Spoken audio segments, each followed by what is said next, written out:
Deux Rois chapitre 3. Joram, fils d'Achab, régna sur Israël à Samarie, la 18e année de Josaphat, roi de Juda. Il régna 12 ans. Il fit ce qui est mal aux yeux de l'Éternel, non pas toutefois comme son père et sa mère.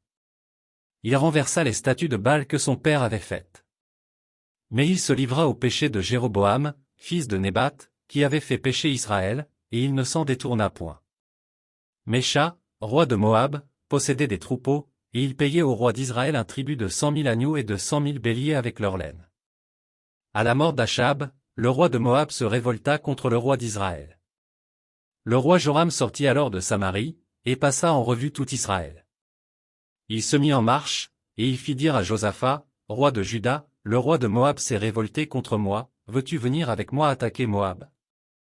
Josaphat répondit, j'irai, moi comme toi, mon peuple comme ton peuple, mes chevaux comme tes chevaux. Et il dit, par quel chemin monterons-nous? Joram dit, par le chemin du désert d'Édom.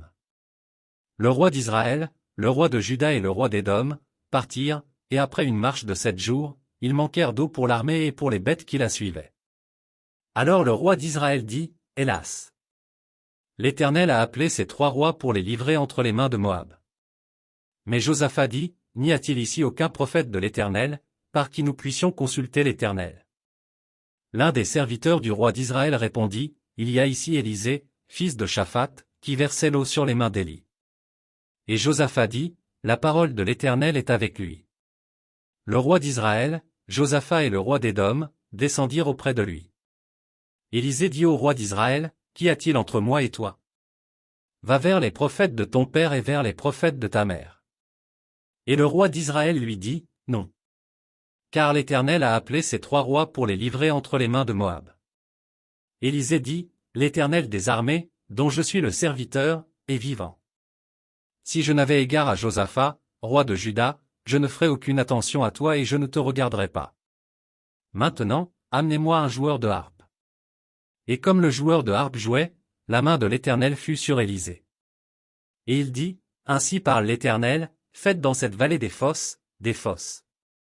Car ainsi parle l'Éternel, vous n'apercevrez point de vent et vous ne verrez point de pluie, et cette vallée se remplira d'eau, et vous boirez, vous, vos troupeaux et votre bétail. Mais cela est peu de choses aux yeux de l'Éternel. Il livrera Moab entre vos mains. Vous frapperez toutes les villes fortes et toutes les villes d'élite, vous abattrez tous les bons arbres, vous boucherez toutes les sources d'eau, et vous ruinerez avec des pierres tous les meilleurs champs. Or le matin, au moment de la présentation de l'offrande, voici, l'eau arriva du chemin d'Édom, et le pays fut rempli d'eau. Cependant, tous les Moabites ayant appris que les rois montaient pour les attaquer, on convoqua tous ceux en âge de porter les armes et même au-dessus, et ils se tinrent sur la frontière.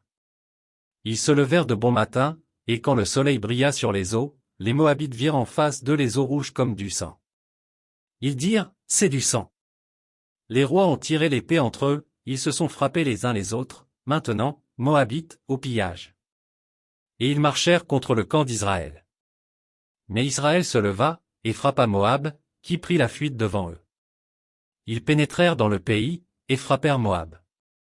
Ils renversèrent les villes, ils jetèrent chacun des pierres dans tous les meilleurs champs et les en remplirent, ils bouchèrent toutes les sources d'eau, et ils abattirent tous les bons arbres, et les frondeurs enveloppèrent et bâtirent Kir-Hareset, dont on ne laissa que les pierres. Le roi de Moab, voyant qu'il avait le dessous dans le combat, prit avec lui 700 hommes tirant l'épée pour se frayer un passage jusqu'au roi d'Édom, mais ils ne purent pas. Il prit alors son fils premier-né, qui devait régner à sa place, et il l'offrit en holocauste sur la muraille.